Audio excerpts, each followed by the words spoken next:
আজ তোমাদের একটি ছোট্ট গল্প শোনাবো উপেন্দ্রকিশোর রায়চৌধুরীর নরহরি দাস।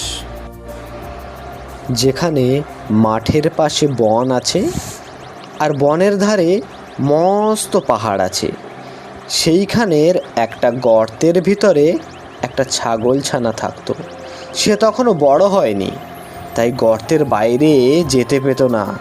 বাইরে যেতে চাইলে তার মা বলতো, যাস নে, ভাল্লুকে ধরবে, বাঘে নিয়ে যাবে, সিংহে খেয়ে ফেলবে। তা শুনে তার খুব ভয় হতো আর সে চুপ করে গর্তের ভিতর বসে থাকতো। তারপর সে একটু বড় হলো, তার ভয়ও কমে গেল। তখন তার মা বাইরে চলে গেলেই সে গর্তের ভিতর থেকে উঁকি মেরে দেখত। শেষে একদিন একেবারে গর্তের বাইরে চলে এলো। সেইখানে এক মস্ত ষাঁড় ঘাস খাচ্ছিল। ছাগলছানা আর এত বড় জন্তু কখনো দেখেনি, কিন্তু তার শিং দেখেই সে মনে করে নিল যে ওটাও ছাগল। ও খুব ভালো জিনিস খেয়ে এত বড় হয়েছে। তাই সে ষাঁড়কে গিয়ে জিজ্ঞেস করলো, হ্যাঁ গা, তুমি কি খাও গো? আমি ঘাস খাই। আমার তো মাও ঘাস কই কই এত বড় হয়নি তো। আমি তোমার মায়ের চেয়ে ঢের ভালো ঘাস অনেক বেশি করে খাই। সে ঘাস কোথায়? ওই বনের ভিতরে। আমাকে সেখানে নিয়ে যেতে হবে। এ কথা শুনে ষাঁড় তাকে নিয়ে গেল সেই বনের ভিতরে। খুব চমৎকার ঘাস ছিল। ছাগলছানার পেটে যত ঘাস ধরলো সে তত ঘাস খেলো। খেয়ে তার পেট এমন ভারী হলো যে সে আর চলতে পারে না। সন্ধে হলে ষাঁড় এসে বলল, এখন চলো বাড়ি যাই। কিন্তু ছাগলছানা কি করে বাড়ি যাবে? সে তো চলতেই পারে না। তাই সে বললে, তুমি যাও, আমি কালকে যাব। তখন ষাঁড় চলে গেল। ছাগলছানা একটি গর্ত দেখতে পেয়ে তার ভিতরে ঢুকে রইল। সেই গর্তটা ছিল এক শিয়ালের। সে তার মামা বাঘের বাড়ি নেমন্তন্ন খেতে গিয়েছিল। অনেক রাত্রে ফিরে এসে দেখে তার গর্তের ভিতর কীরকম একটা জন্তু ঢুকে রয়েছে। ছাগলছানাটা কালো ছিল, তাই শিয়াল অন্ধকারের ভিতর ভালো করে দেখতে পেল না। সে ভাবল বুঝি রাক্ষস টাক্ষস হবে। এটা মনে করে সে ভয়ে ভয়ে জিজ্ঞেস করলো, গর্তের ভিতর কেউ?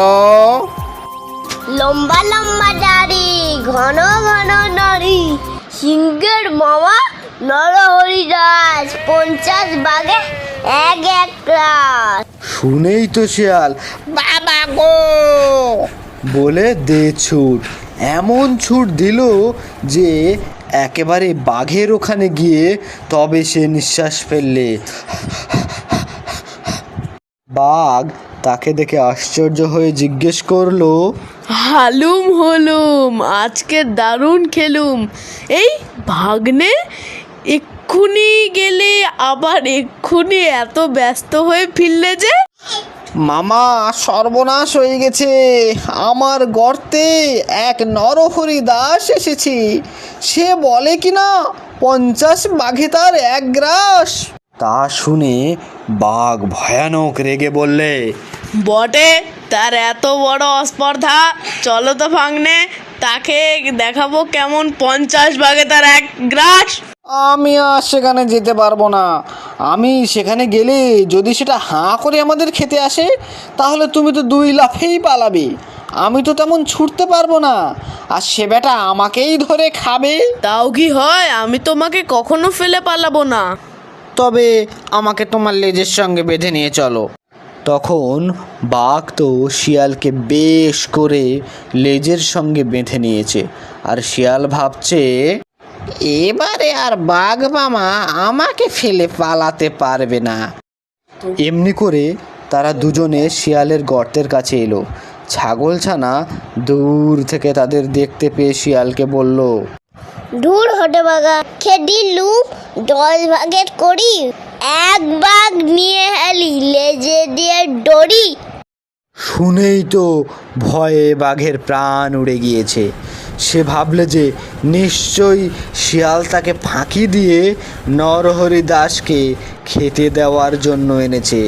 তারপর সে কি আর সেখানে দাঁড়ায়, সে 25 হাত লম্বা এক এক লাফ দিয়ে শিয়ালকে শুদ্ধ নিয়ে পালালো।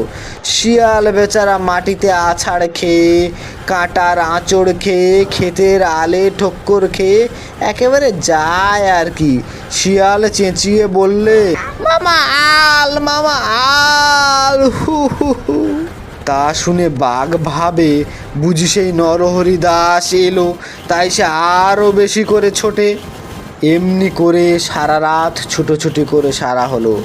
সকালে ছাগলছানা বাড়ি ফিরে এলো। শিয়ালের সেদিন ভারী সাজা হয়েছিল।